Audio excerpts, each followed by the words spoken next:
and it's $18,470. Any discussion on it? Okay, all in favor? Aye. Opposed? Okay, motion carried.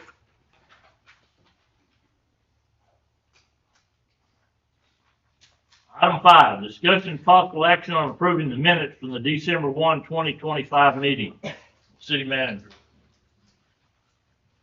The minutes should be in your packet. Make a motion that we approve the minutes from the last meeting. Second. We have a motion and a second. Is there any discussion on it? Manager's report. The first one is a GLO comprehensive plan grant that we applied for last year, and we got awarded. So they will be doing a new comprehensive plan, and that's the plan where you have public input, and where does the city want to be in the next 10 years, 20 years, and you complete a comprehensive study, and it's 100% funded by GLO, which is the General Land Office. So it'll be no expenditure to the public or out of the budget. Good. So we got awarded the whole thing. Awesome. That's good. What's the next steps on that? Sorry. What's the next steps on that? Well, you already, procured last year when I came before y'all for a grant administrator for it. So you already have that person. And then he'll sit down with me, and then we go from there as we start coming up with a plan and, About what's the public time input. frame? What's that we can expect the plan to be done by? It depends on how detailed you go with it, and the more detail you put in it, the more it costs. If it goes over the price, then you'd have to pay the rest of it out of, What is the price? budgeted line items. If I missed it. It's 200,000, and if it goes over that, anything over that, we have to pay out of city coffers. Update on utility poles, Spectrum, and AT&T. Solomon, can you?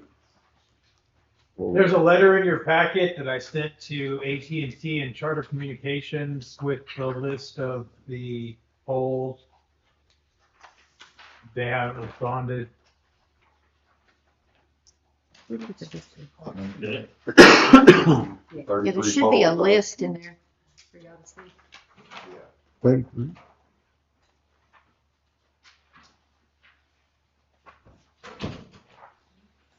When was this set? So, wait a minute. Looking for the date. Is there a copy of it? Oh, okay. It was last week. Okay. Yeah, he has a copy of it attached in the packet. Yeah, I'm looking at it. That's the one that you had requested, Thomas, the letter to Hold on, AT&T can you give me and the phone? Spectrum about the poles, all the poles down around town. Did we get a response back? Not yet. Not yet. Well, he sent them a list, and he sent them a certified letter. But there's 33 poles on the list. That's on this list, but there's more than that right there. I done around this weekend. There's a lot of other poles on people's properties where they changed the poles and the old poles still sitting up there. We just gotta get those things down and look back all the time.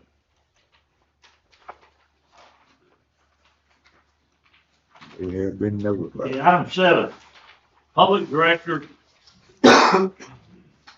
use director's report. First phase, the water and sewer rehabilitation, Brian up here from LJA. They have done the manhole study.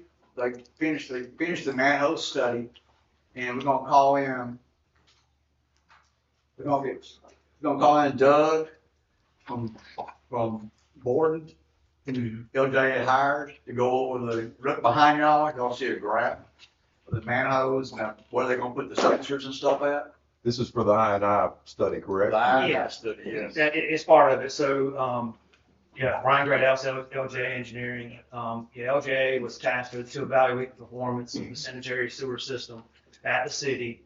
As we know, the city has some significant I&I issues and overall system performance issues, which causes overflows at your treatment plants when you get significant rain events. So that got the city on the TCEQ watch list. And so we've initiated the study to get ahead of being on that watch list. So it's not only just the I&I process of it, it's also pipe blockages.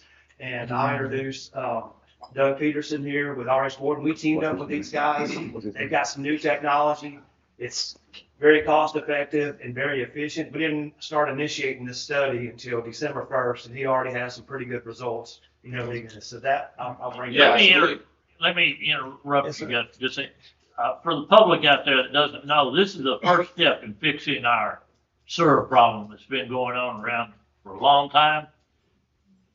We have a major problem with water infiltrating our sewage system, and this is the first step is to locate where it's infiltrating that. Okay, go ahead. Absolutely. No, thank you very much. And Doug Peterson, RH Board, and thanks Brian as well. So our approach is a very strategic approach to go out and locate the INI. The first step we needed to do was get a digital map of the system. So we've gone through on December 1st, our crews went around and developed this digital map. So victory number one for the city is we've digitized the sewer system, and we've been able to also assess the health of those pipes as well. I'm gonna cut into a few times because I want to emphasize some points. Yeah. Just walking into this, the city had no really electronic database of their sewer system. We had a few maps, we had a drawing here or there, but initiated, the city is going to be able to use this database, click on a pipe and see what's going on there. Exactly right. So while we're out there mapping the system, we're also doing a health conditions are very healthy. There's about 20-25% that are in the poor range, and there's other pipe segments where we're still working on getting access to there, whether the manholes be buried or inaccessible. We're working with our crews to locate all of those. And so the second victory is we've identified the health station.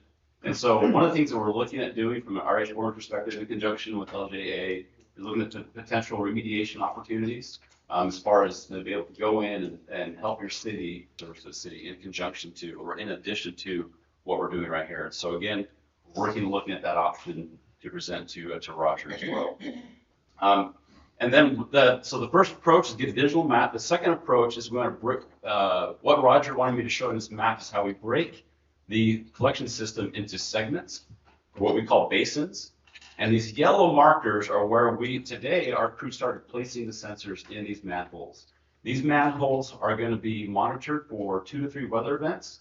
And we're going to then compare the different sensors or the different basins and identify which area of the city may be the largest contributor of the INI, the one with the most cost to the city. Once we have that identified, we're going to go ahead and lay out a blanket of sensors in that basin, and we're going to then isolate which manhole and which pipes. We can then, with surgical precision, go in and fix and correct those pipe segments to be able to help eliminate, significantly reduce the INI within the city system. So Now this technology is pretty new, right? correct. Recently patented. Yeah, recently patented. We're using these sensors right here to be able to go in, place them in the manhole. Traditional studies have used flow meters, area velocity flow meters, which are quite a bit more expensive, a little more labor intensive to install, but we can put these at the top of the manholes. And with a patented process that we do, we make a digital twin of the manhole. Again, I won't bore you with the details, but we use technology, AI, to help get a model of what's going on down underground, and to be able to pass the information along for the city to take decisive action. To kind of put it in perspective, I've been doing this for 20 years. In the time it took them to get results is typically the time it would have took just to put the meters in your manholes. Right. It would take the same time, and then the whole data collection process is different, and they're not, kind of talking to each other. Yeah, I mean, I thought it was a fantastic idea. Just to give you guys an idea of what we were doing before is TV in the lines, and how much does it cost per linear foot? It's like $2 a foot, right? So that's taxpayer dollars. We're having to spend your money to go in and look at the lines. And of course, we're choosing the old lines, thinking the older they are, the worse they are. And then we go in and replace everything that's got damage on it. Well, that gets real expensive just doing discovery. Well, with this, we decided to make the jump and say, hey, it sounds like it'll work, Yeah. Yeah, and they've already got some, you've already identified several blockages, major blockages in the system that your results are already seeing. What was it, Roger? We get an inch of rain and we end up with another 1 million gallons of water that we're trying. Yeah, this is south plant, yes. Yeah, that's ridiculous. Yeah, we're still compiling data, but some of these manholes we've done scans on, and you can see That, at least. Do y'all have engineering on board doing this project? Do what now? yeah. You said we have an engineer on board on this project? Yeah. Yeah, that's been 25 years of, Do I know? LJA is the engineers of the project. me specifically, I've got 25 years of professional engineering experience performing this duty. This will give us an idea when we go out for a grant, instead of us saying, well, we think we got a leak over here on Roosevelt or whatever. And this is gonna tell us exactly where we can pinpoint where the problem is to make the grant more successful for us. A lot more efficient. And the other one important thing I don't want to get passed up is the fact you've already been contacted officially twice by TCEQ, Bruce, and will be facing hefty fines at some point. The fact that you initiated this study gets you in compliance before you do any corrective measure. I'm stressing a little bit. I'm glad you brought that up. Just by doing this without touching the pipe, TCEQ's gonna get off the back. And we're happy to combine forces and talk to TCEQ as well and present this to them to help show them the plan and the action steps that we've taken to be able to help in that regard too. So happy to have that conversation with. Appreciate you guys coming and following back up. But I didn't do it today. Yes, sir. Oh, I can see so much. Thank you all. Okay, we're ready for item 8. These are consent agenda items. And consent agenda items are items that we've already voted to do, and now we have to vote to pay for. Now, we can vote on that all at the same time, or we can do it, if anybody's got one that they want to vote individually on, we can vote individually on it. So if nobody has one to vote individually on, I'm going to read them all. Invoice number 202-547718 from LJA Engineering in the amount of $770.24 for engineering services rendered. That's for the generators. Item 2, discussion and possible action on approving pay request number 3 in the amount of $104,828.40 to Experts Underground Solutions, LLC, for the 2023 CDBG Sanitary Sewer Rehabilitation Project number CDV 23-0295 in Pine Shadows. Item 3, discussion and possible action on approving change order number 1 to allow for an extension until March 27, 2026 for the 2023 CDBG Sanitary Sewer Rehabilitation Project number CDV 23-0295 in Pine Shadows. Item 4, discussion and possible action on approving monthly estimate number 5 from Texas Pride Utilities, LLC, in the amount of $67,905 for the SCADA 2021 Sanitary Sewer Rehabilitation Project. Item 5, discussion and possible action on approving monthly estimate number 6 from Texas Pride Utilities, LLC, Sewer Rehabilitation Project. Item 6, discussion and possible action on approving invoice number 202-552-545 from LJA Engineering in the amount of $232.29 for engineering services rendered for the SCADA 2021 Sanitary Sewer Rehabilitation Project. Item 7, discussion and possible action on approving invoice number 202-552-550 from LJA for the City of Silsbee 2025 Phase 1 and Phase 3 Sanitary Sewer Improvement Project. Okay. Make a motion to approve items 1 through 7 with consent agenda items. Second. Is there any discussion on it?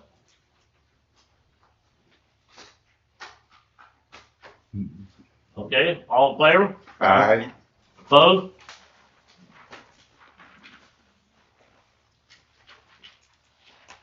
Now we get into the new items part of the agenda. And I want to stress that I expect everybody to be courteous and ask questions in a reasonable manner. And if you don't, you'll be, Mr. Sean will take care of it. Okay? Okay. Item 1, discussion on the possible slaughterhouse located at 603 Highway 418 West. It's the old SIlsbee Doctors Hospital, and the first thing we're going to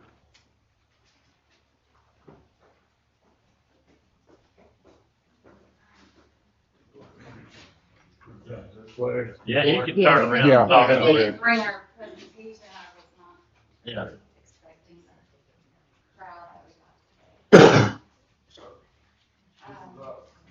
We're not a big corporation, we're just entrepreneurs. So, I'm Kimberly Sprax. I'm a CPA and an attorney. We both live in the Kingwood area. We are house operators ourselves, and we have a ranch in Shepherd, Texas. And we bought the old hospital building that's been vacant now for 26 years here. So we came to your fine group of leaders here and said that we were interested in opening a slaughterhouse here, which you're all aware of. So we're glad to bring you here. Sorry, I don't have a big presentation. I do want to talk a little bit about the state of the beef industry in America right now. If you're not aware, there's 4 big packers right now, and it's pushing out the smaller packers. So it's becoming a problem with importing meat from Argentina and Brazil, and the ranchers like us are feeling pushed out to shade packers and what they're doing. So being vacant for 26 years kind of lends itself to a potential here. And then on top of that, it is a qualified opportunity zone. And that's not something I spoke a lot about last time, but being CPA, not getting tax advice, what's great about that is that it's supposed to bring jobs or capital into smaller towns. So it obviously qualifies here in SIlsbee with 6,000 roughly people. And the other great thing about it is anyone that invests in it, if you're sticking with it for 10 years, it's tax-free at the end of that. So for us, we're looking for be anything but a part of your town. So that's something financially that is a big benefit for everybody. But also addressing the issue with meat packing and the industry in general, we wanted to present some solutions to ranchers and cow-calf operators.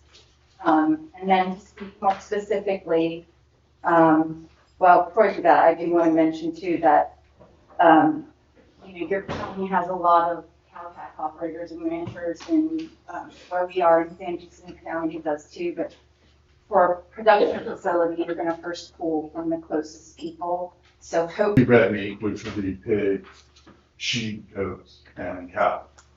and we're not looking to be 7 days a week. As far as how processing plant sizes go, this would be considered really small. So it's not tiny, it's not a micro processing plant. It would just be considered one of the smallest levels with the least. So the equivalent of 25 to 50 cattle a day is the max it would be.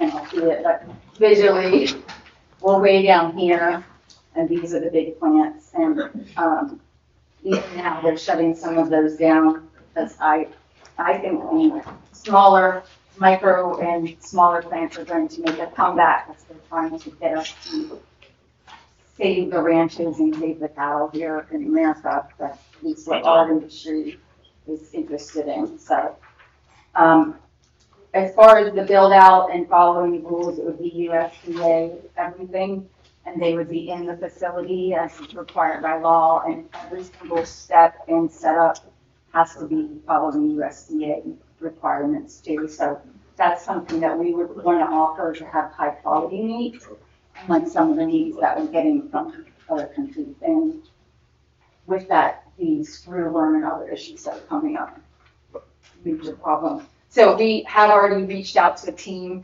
that designs these things. That's what they do. So that is somebody we would use. Not obviously, we don't know the proper way to do it with the USDA rules, but that's, and that also goes right into everyone's question about noise and smell, so. Right, so with the smell together, I thought too, right? I'm thinking animals, you're gutting them, you're opening them up. What are you doing with that offal, right? So it actually breaks it down, and there's several of those around. So they would actually just come and get that waste from us out of our coolers, basically. So that's So it's not rendering. You're not- getting the smell. yeah, you're not thinking like you're just putting it in a dumpster out back, right? That's all contained within it. I mean, for me, the smell is more the cow manure, right? So when you're bringing those cows in, you're gonna have that type of smell. And then that's handled by, you're building raceways that have slatted floors so that you can wash all that down. And all that waste is kept separate from the other waste. You know, we're talking about when you take care of these animals, you have to render them unconscious, and then you bleed them. So that is all done in a very confined location so that you can capture those byproducts, and that's all stored in its separate place, right? That's not just, you're not flushing it down the drain. And then, you know, the noise is the animal coming in and being processed. So you will have baying, vocalization by these cows. The closest neighbor though is 270 feet, and at that distance, it's more like You know, inside conversation voice. we're talking about, and then we're also looking at setting up those holding pens where, I mean, the cows are not going to be there very long. We're talking about processing a cow in 30 minutes. So as they come off the trailer, they're getting processed quickly. And then we would set up a holding pen raceway system that's covered, has some baffling walls, so it's semi-open. That'll help muffle the sound because we know there are some residential neighbors to our south. So, and then as far as traffic, I don't think we're really adding to the traffic. We're talking about 1 or 2 trailer loads. We're talking about in 3 years getting up to 25 animals a day. You know, and that's all, every part of that animal is captured and either used or rendered. And the rendering is what you think of it. That's where they're incinerating it and breaking it down. Pretty much every part of that animal is brutalized as much as possible. But as far as for the town and around here, we're hoping that it's gonna add 30 to 50 jobs, and we're hoping these are skilled labor jobs, that these are gonna be in the $50,000 range with benefits. That's the goal. So we're hoping that it can really add a lot of jobs. Yeah, and then And it's coming from here. This is where we need people to do that. And then wastewater is really a giant concern for these plants. They use 200 gallons per animal. So all that waste, large aerobic septic system. So it'll be coming in. It allows us to help separate some more of the fats and the dissolved affluents. And then it'll go to a pre-treatment so that we're not taxing the city's sewer system as much as possible. And then we can do biological and chemical breakdowns. So how we do that for y'all, how we convince y'all are open to the idea of it. And that would really be the next step, is where we bring those guys in to help show y'all that we're not doing this without your support. Can the public ask them questions if they have a question for them? There's a couple of, Rex, if you don't mind. Yeah. Are you guys associated with Riceland? No, we're not. Do you know who they are? I believe they're the guys who tried to come in last time and We asked who came in before. That's how we. Are you associated with any foreign company at No. all? Yeah. 100% American beef, 100% You American. can look me Yes, sir. up. I've had this company for years, and I just decided to use it for this purchase. But no, it's. So here's a good, I mean, controversial, but good for this crowd. Is this halal? No. We want, first of all, we're having pigs slaughtered. Right. No, when you said that a while ago, I said that should clear it up, but I'm gonna ask anyway. Okay. If anybody would like to ask questions, if you'll hold up your hand and you'll let me Walk you through it. call you out, then we'll let you ask questions. Okay, the first one up is right back there in the back in the gray shirt. What's the benefit of having it built in the city versus outside the city limits and it's not around anybody? Yeah, what are the benefits of being in SIlsbee versus in Caney Hills, 500 acres and making a bottom of the boat? He's asking. So there's the resources in terms of, you know, people is a big resource. We kind of find But buildings and properties and try to rehabilitate The them. private building was gonna save y'all a bunch of money. Yes, sir. Absolutely. I mean, that we got that building and we It's spent a gutted. year trying to figure out what to do with it. And it's gutted, there's no economical way to build residential over there. This At was all. the first time they're doing slaughter.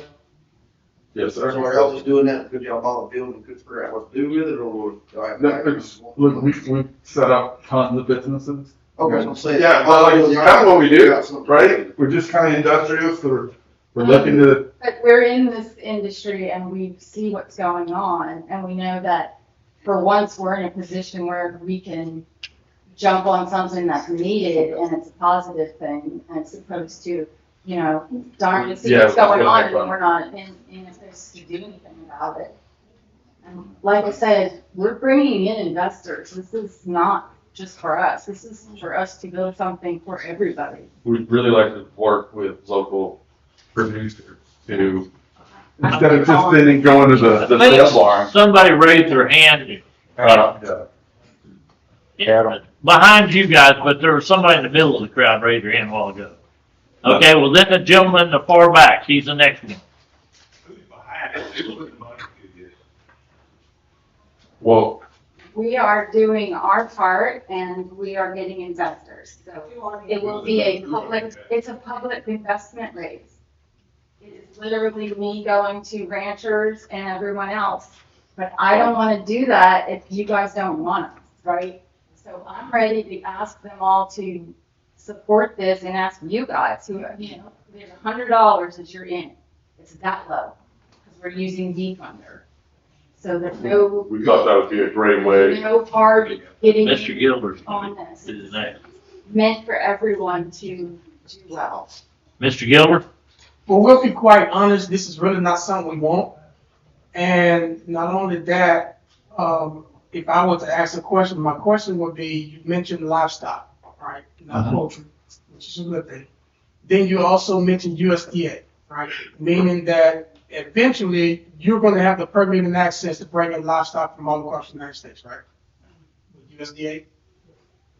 Sure, we can do that now, just as a, Correct. So, by asking that question is, you say you're looking to process 25 a day. Mhm. With that kind of access, USDA, are you still looking to process, just say 5-year outlook? You're still looking to process 25 a day, you're still looking to stay small? Maximum we could do is 50, but it's equivalent, right? So if we did 4 pigs, that would be 2 cows. So the max we could ever get out of that facility space is 50 equivalent a day. But if we can get to 25 a day, then the investors are doing great. Well, you answered my question about the treatment side, the pre-treatment, septic systems, separate storage container yeah, system. we're capturing Yeah, all so that. you did a wonderful job of answering that. I am a senior environmental compliance management person. I've done that for 3 different major companies. So I understand that process. The issue that we have is not just with y'all. We have an issue with, to this point where we are, is we're getting ready to vote on an ordinance, and we feel like the public stakeholders, people who live in the area, people who own businesses in the area, myself, I have a church in the area about 400 feet away from the engagement standpoint, which should always be first before you do these kind of facilities, because that's what we do. whenever we get ready to build a project into any country, anywhere, it's United States, Africa, wherever, public engagement is the first thing we assess the people that we're going to be neighboring with, because quite naturally, you want to be a good community and a good neighbor. So you assess that first before we come into a council vote that's already been voted on, and then we're upset about that. So it's not just you, we're also upset about that part. You're misinformed. Okay, well, good. Well, thank you, then. I appreciate the clarification. So we're upset about, that part of it as far as not being correctly engaged from the beginning. So, and I think I speak for a lot of people here, and I'll give somebody else. I'd like to say something if possible. Hold on just a minute. Go ahead, Kurt. So, I hear you. The whole point of this right now is to get the conversation going. The whole point of the vote that we did, right, was the ordinance has to be changed regardless. Why? Because it's zoned for a hospital. And so that's the only thing that can be built in that hospital. Not necessarily. That's correct. Well, it's zoned for what? Well, it's not zoned to be able to put a slaughterhouse there yet. We agree on that. Hey, let me address that. Can I finish? Yeah, So- go ahead.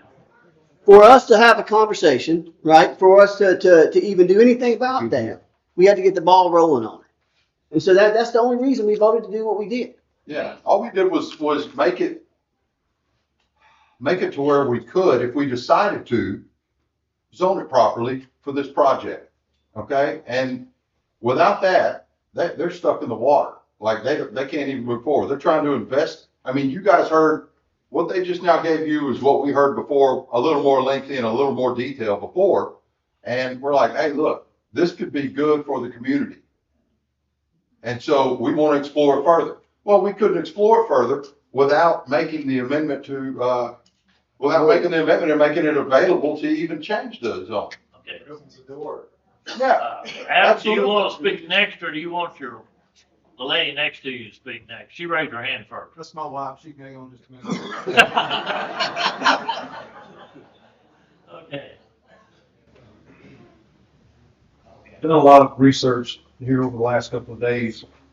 Didn't even know about this. And that's no fault of anyone but my own. But you said that you would process 25 to 50 cows a day, right? 25 years ago. 25 to 50, though. That's what you said, right? That's the range of the. Understood, but like that's where we're at, 25 to 50. And if you do pigs, it's 2 pigs equal 1 cow. Correct. He said you didn't say anything about chickens, but you did say fowl, and chickens are fowl. Yes. So we are talking about including chickens, correct? Okay. And just so y'all know, that's where your smell comes from. Okay. Now, I want to clarify something. You did say 25 to 50 cows a day. So my question is, you said 200 gallons of water per cow, but it's actually up to 450 gallons of water per cow. And he was very informative to us. And this is hearsay. He's not here doing research and talking to someone else that does it. They've got 3 water hoses running from the second they get there to the second they leave, and they only do 15 calves a week. Okay? So if we do 25 cows a day, that's 11,250 gallons of water a day. If you do 50, it's 22,500. Up to, that would be 450 gallons per head. Right. First of all, where are you going to get the water from? Are you planning on doing a water well? If so, are you going to be able to have one that can keep up with that? The second question is, are you going to plan on building a retention pond in the back? How are you planning on disposing of 22,500 gallons of water per day? That's where What kind of a size of a tank or system do you think that is possible in 7 acres that you can actually house that much water? Where's it going to go? You're going to treat it and then you're going to spray it, or you're going to treat it and then you're going to release it into our wastewater, which also, I'm sure that you've done this as well, but so have we. A lot of slaughterhouses can produce up to 331 pounds of nitrogen a day, which is equivalent to polluting untreated sewer of a town of 14,000 people. And that's every day. Okay, now you're saying you're going to treat it. Right.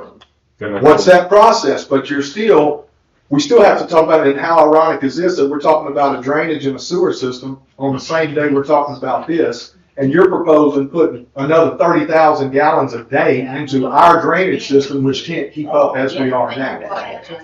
So I think I speak for a lot of us when we say our main concerns are our drainage, our sewer, our water, and the smell. Now, I can tell you, and I can go on these papers and tell you that I have done research for the last 48 hours, but I know you've done the same thing. And the regulations on slaughterhouses are extremely weak. It's terrible. It's horrible. So my question is this. Understand this. I'm not against you guys. Right. I'm against, with every ounce of being in myself, of putting it inside of city limits where our residents.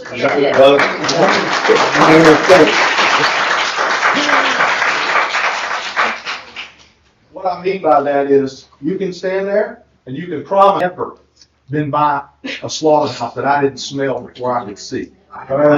And really the question is consequences of you building that, and we smell it. And then now our sewer system is backed up. Our wastewater, we can't keep up. What's the consequences? From you guys, I'm asking. Do we fine them? Do we shut them down? What do we do? Because I don't think everybody has really thought about every area of this. The last question I have is number 2, an ordinance amending the code of ordinances of the city of Silsbee, Texas to add a section to permitted usage areas not zoned for single family or duplex residential, and imposing conditions for the provision of said specific use permits. So my question to the council is Let me speak to that, okay?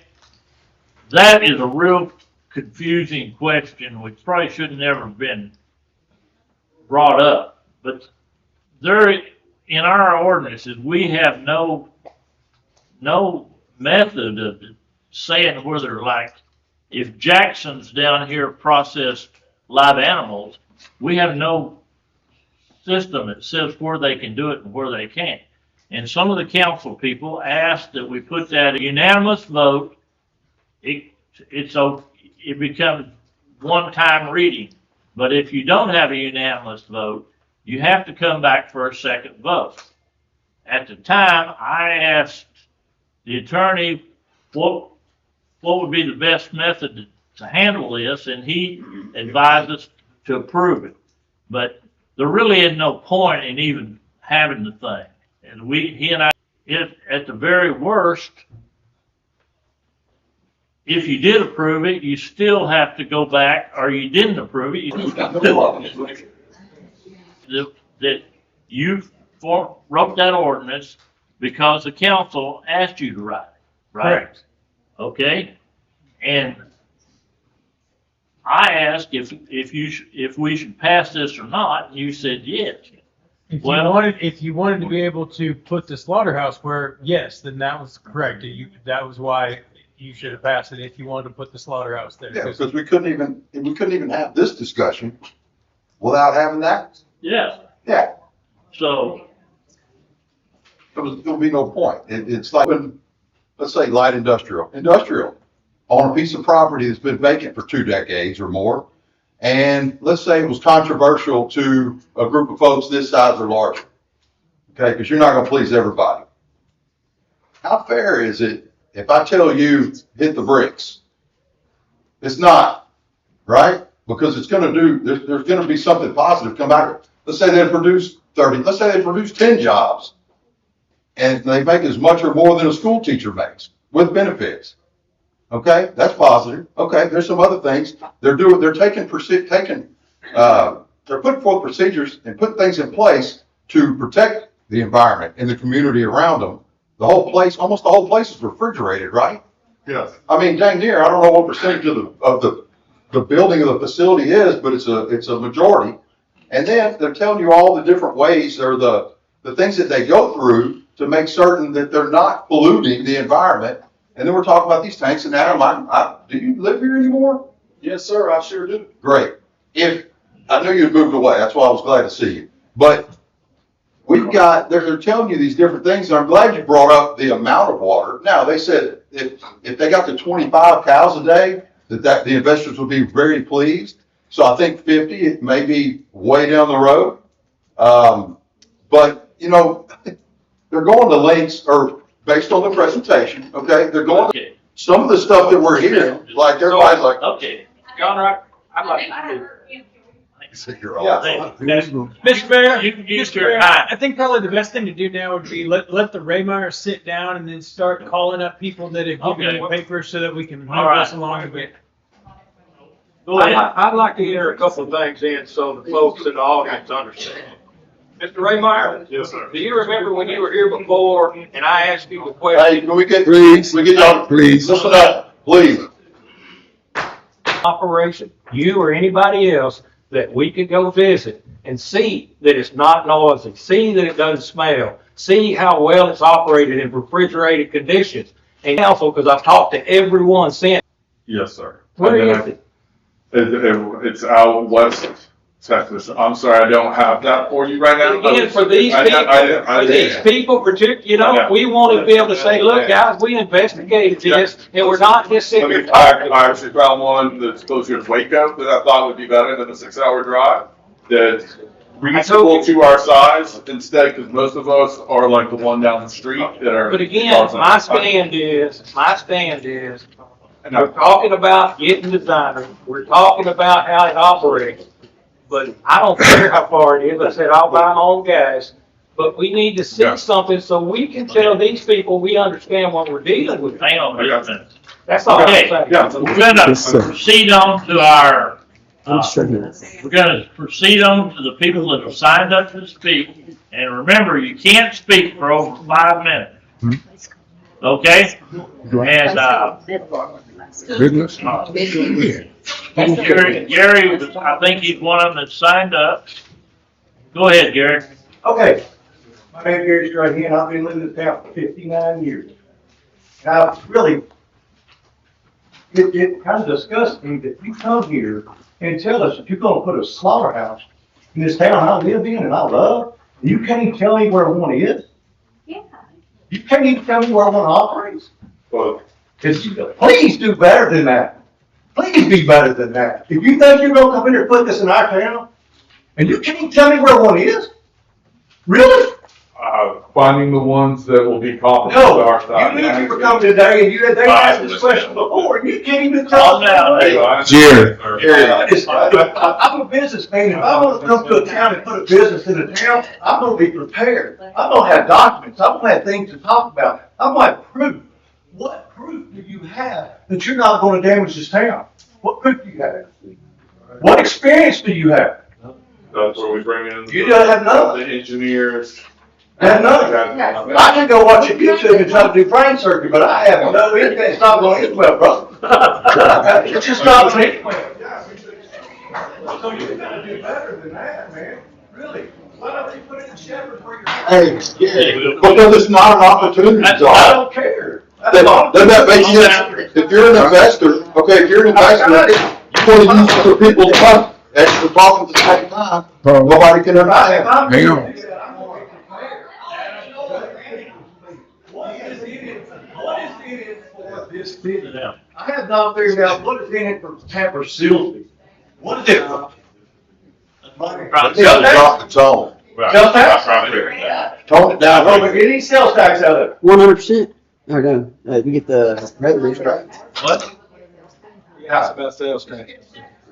Whatever. We get any sales tax out of it? Any sales tax? You charge that tax on that? That's tax. Are we getting any sales tax revenue? From now or from these people that they have? Now you're saying zero. Thank I you. got it. Are we getting any sales tax revenue when they put it in? If they hire 50 employees, if those people ate and bought gas and stuff like that, here, you get a little bit. Got it. They're not And they'll getting get out. because they don't sell anything to the city. You're not getting any sales tax revenue, so you got to agree with me. There is no sales tax revenue being generated. All they're gonna generate is property tax revenue. That's it. Unless an employee If spends I'm not money. mistaken, we already get property tax revenue out of it, right? Well, probably not much in the shape of. We get property tax revenue out Yes. already. Right? Okay.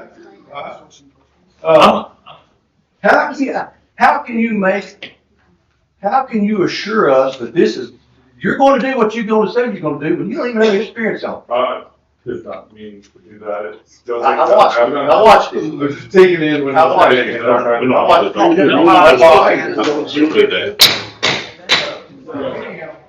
I'm completely against this. It's like this man said, I've been here 59 years. Okay, I live right over here. My mother lived over there, not far from that. I know a lot of people live there by that. If you're gonna try to tell me that thing ain't gonna stink, I don't believe it. I'm 100% against it. And the other thing is, it's zone commercial. Okay? Right. It's zone commercial already. I know that.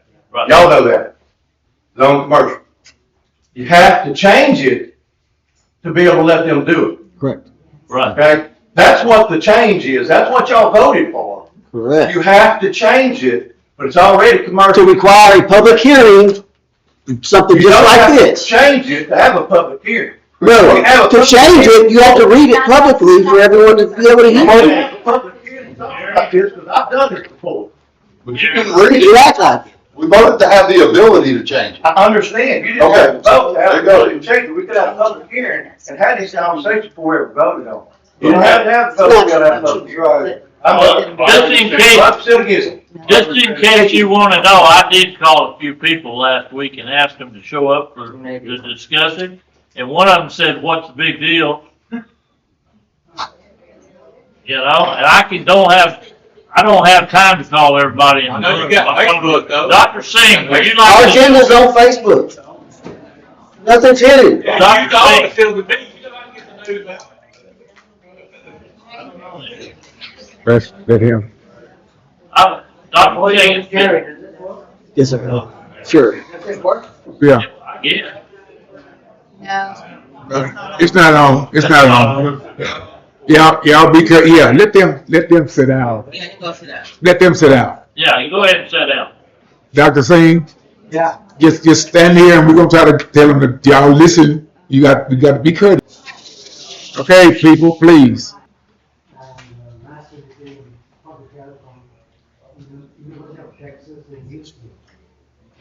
I've been practicing that really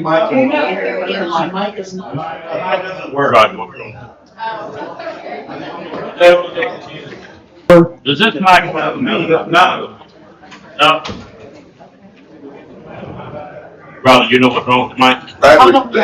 No, she's gonna go to the room and see if she might. Need some dumb lay backs. Okay. Okay. You want me to have somebody else speak and then you come back if they can get the batteries to work? Yes. My interest mostly is in the medical part of it. I live right behind SIlsbee Doctors Hospital with other neighbors. And on my left side is two nursing homes. Yeah. Fine Harbor, this be Fine Harbor. On the right side, the two churches and the neighborhood. And I understand that we need business in SIlsbee, but my take is a phosphorus, and that usually, the nursing home is downstream from the hospital. So everything flows towards the nursing home and towards my property. And at the back of the nursing home on my property, there's a city ditch that was built to collect all that. And when it floods, it stays flooded for about several days. So any sort of toxins, algae, it would be seeping into the soil and going into our groundwater and probably into our water, our tap. But very important, those two nursing homes have over 100 patients. Most of them are mine, quite a few of them are mine. And they are very vulnerable. They have multiple diseases, comorbidities. The immune system is very depressed. And these toxins, bacteria, viruses, can cause a lot of health issues. So from that standpoint, I think that's not the ideal place for a slaughterhouse, because it's in the middle of, actually, We don't want to be living next to us or out in our front yard while they're slaughtering animals. I want to thank the. Thank you. Thank you, Doctor.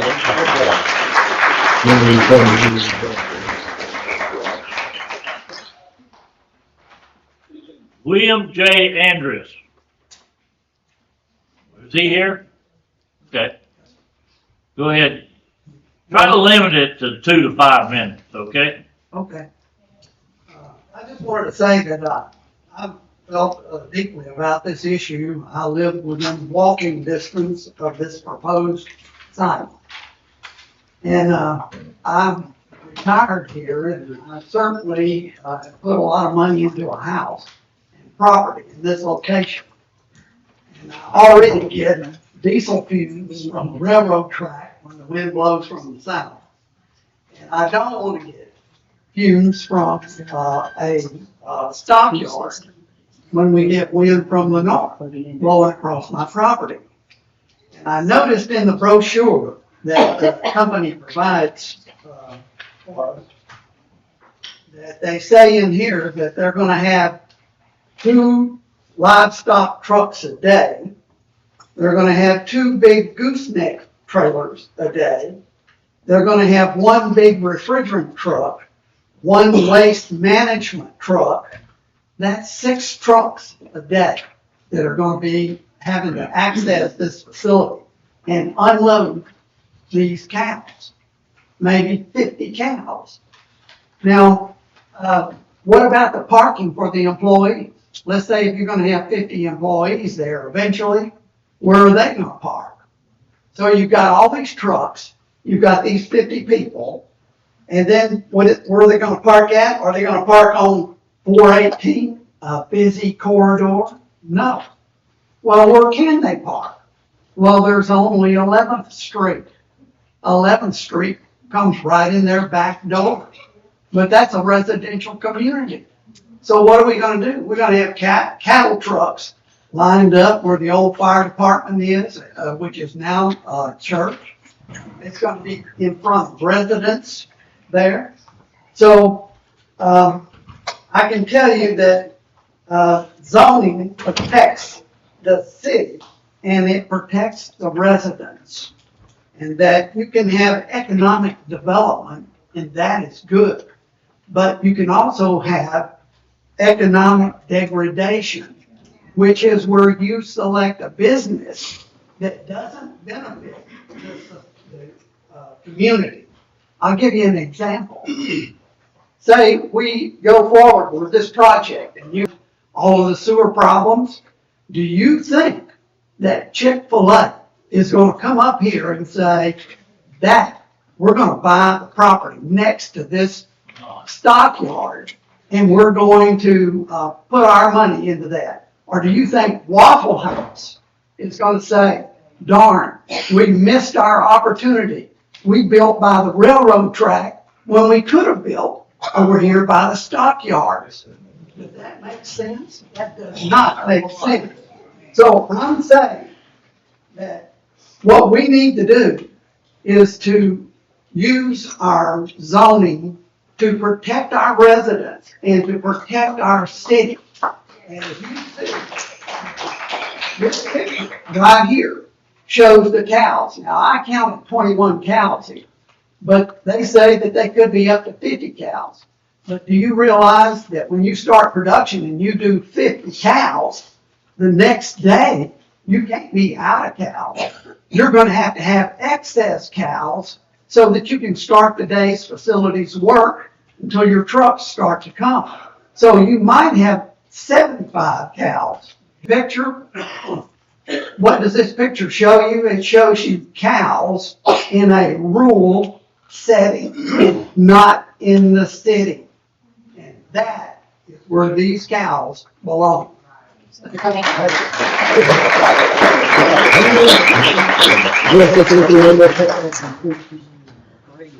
they've got to assign that to people, because otherwise, He we did. can't get through them. He did, and so did Gary did too. What? They did. Taylor, I'm sure I've been blurted that I know Frank. Angelo. Most of my questions weren't answered, but I have a few for the mayor. Out of all the people that came today, this is probably one of the largest I've ever seen at a city council meeting.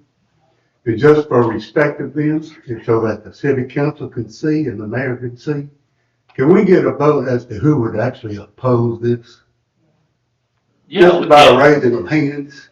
we can. When we get, everybody give everybody a chance to speak. Who would oppose this? Just raise your hand. We're out the back. Who would oppose having it? I was like, I'm not gonna say I'll bring in refrigerator. What shit, all that shit, you don't have it. Have the refrigerator.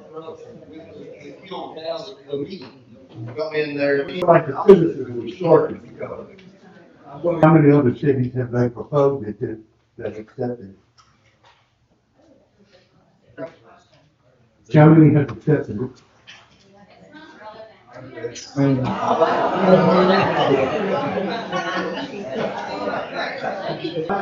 Okay. It's not those people. Whether. Talking like that, you gotta take your clothes.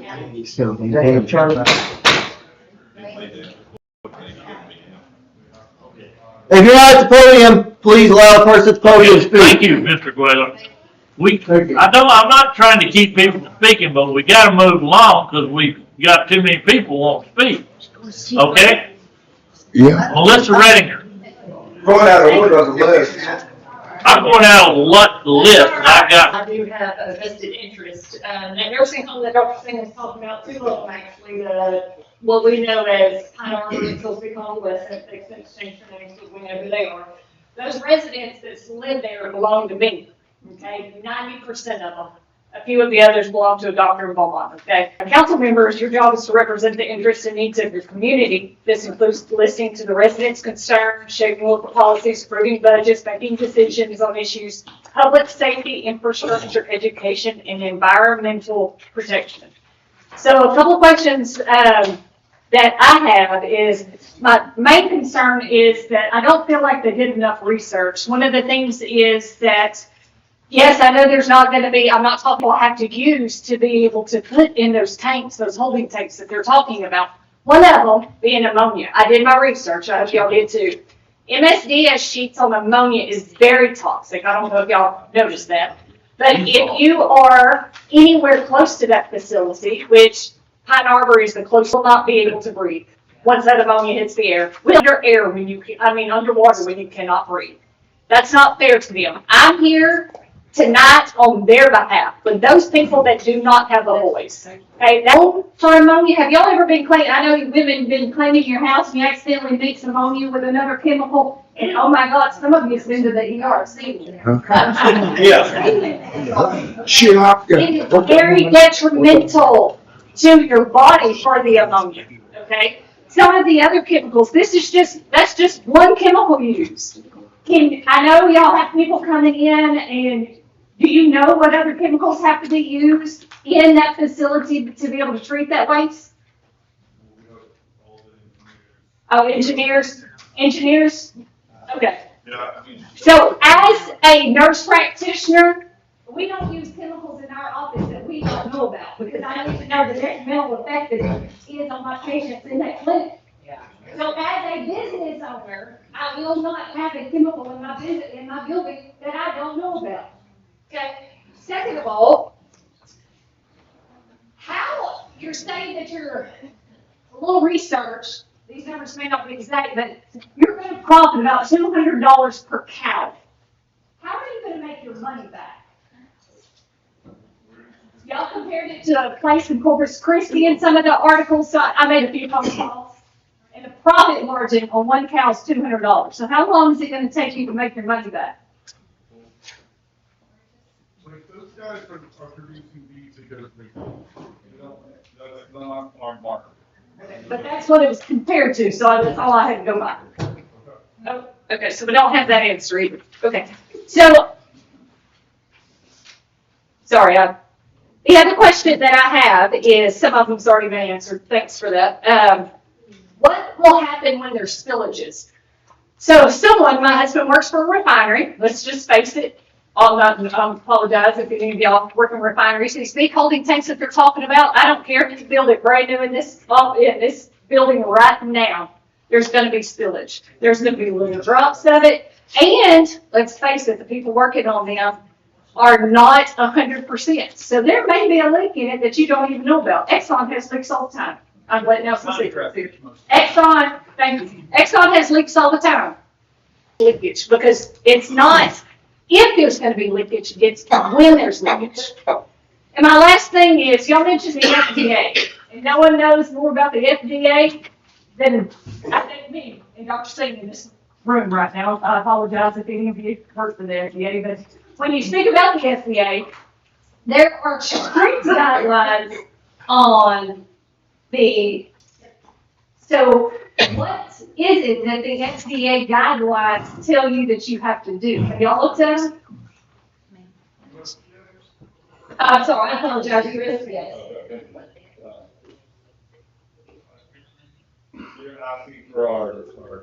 Have you researched the USDA? Just know your guidelines that you have to provide.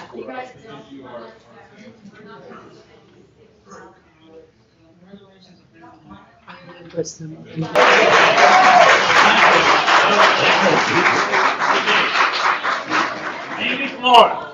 Now remember, I'm asking you to keep it 2 to 5 minutes, okay? Yes, sir. I know a lot of people spoke on, and I'm a sweetheart, so don't worry. My name is Amy Lewis Lawrence. I live at 615 North 11th Street, one of the oldest, most beautiful houses in SIlsbee, Texas, right down from SIlsbee Doctors Hospital where I was born.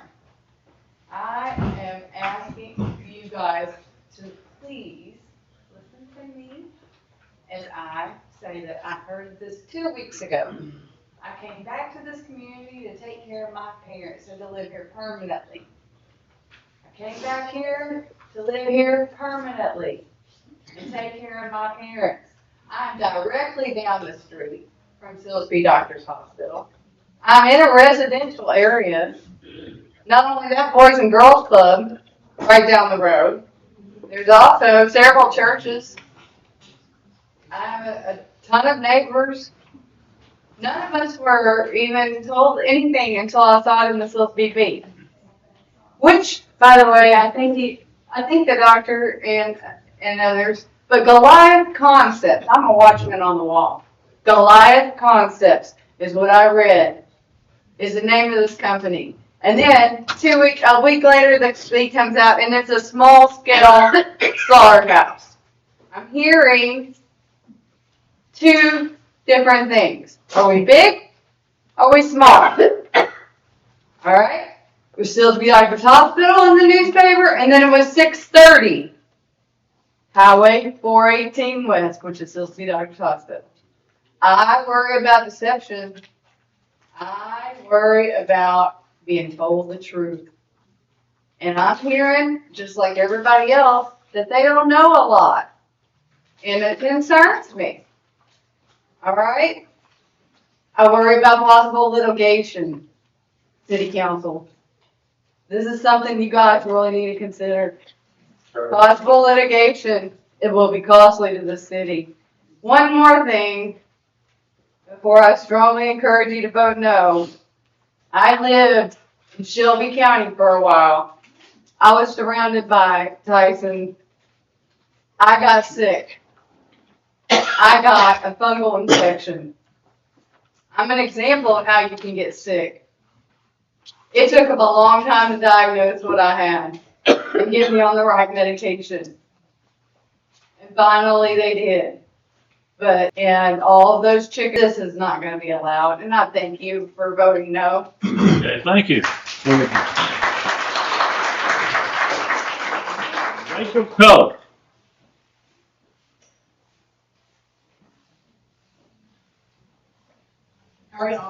I was on the meeting, and only based regulations they have in place right now, even pages of violations. And this is with inspectors on site. So it still happens. They can sell you whatever they want and paint whatever picture they want, but this doesn't allow. There are still violations. So you have to take into consideration that it is in a residential area. There are going to be problems, and there are still violations, even with the current regulations they have now. Rachel, Yeah. we didn't get your address. It's not on here. 2217 Ranchland Drive, Koontz, 77625. And just so y'all know, they tried to bring it to Koontz, and I was one of the ones that bought it to Koontz.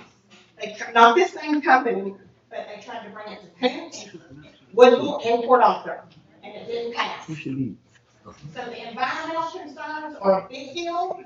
Regulations and enforcing those regulations are a huge deal. That's something the citizens need to be worried about. And that's something you should be worried about too. Okay. Just,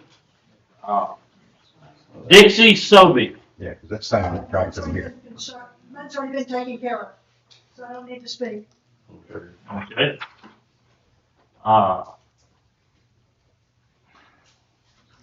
Miss Singh.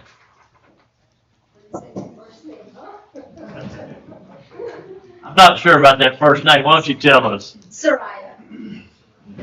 Good evening, council members, representatives of the proposed facility, fellow citizens of SIlsbee and concerned others.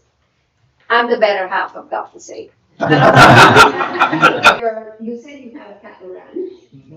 How much land is on that ranch? So have you even, why not have this facility on your ranch? Because we bought this building and it's gutted. So we were looking for something that would bring industry more qualified opportunities to your town. Okay. And when I researched several other industries, nothing on a 6,000 person town could be supported in the cost of construction like this can, because the government gives out $10 million grants that could double the money on the investors that come on with us. Okay, Which hopefully a lot of your people in this town really support. Okay, would you be willing to move the SIlsbee and live next to the slaughterhouse? Yeah, sure.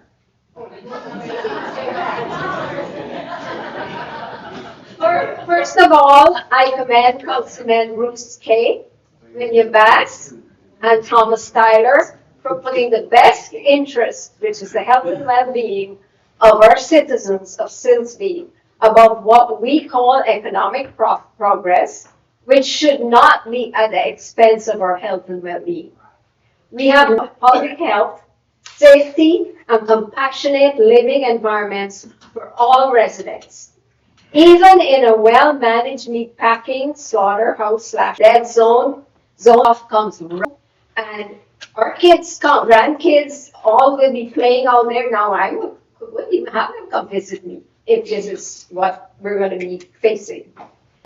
We had, it takes 1 full year or more before we know by having this specific everyone, not just who are in close proximity to this. So we respectfully ask that the proposed zoning ordinance, which includes meatpacking and slaughterhouse facility, to be withdrawn and not passed. Thank you. And Angie Connolly. You skipped me.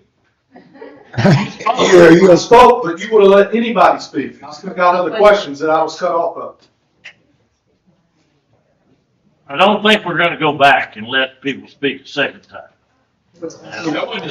Yeah, David's just asking questions. I think he agrees to deal with it. Okay, all right. Okay, Ms. Connolly, 2 to 5 minutes. Okay, so thank you, Mayor and council members, for allowing me to speak. I stand before you as I'm asking you to carry places of safety, slaughter, heat, and Lord knows we have heat. Odors don't stop at property lines, and we all know this firsthand from just smelling the paper mill when the wind is blowing right. Then they also bring constant noise from animals in distress, from heavy machinery, refrigeration units, and truck traffic at early morning and late hours. The emotional toll of hearing animals in distress. These disruptions affect whether families can sit outside, stay on their porches, or let their kids play outside. There are disturbing sights as well. Trucks transporting animals in waste areas that many residents, especially children, should never have to witness. These are not small inconveniences. They change the entire feel of a neighborhood. Traffic is another concern. We discussed that. Slaughterhouse operations require large trucks moving through our roads, and it creates safety risks, damages to streets, and disrupts daily life. And they do. Nearby residents are the ones who live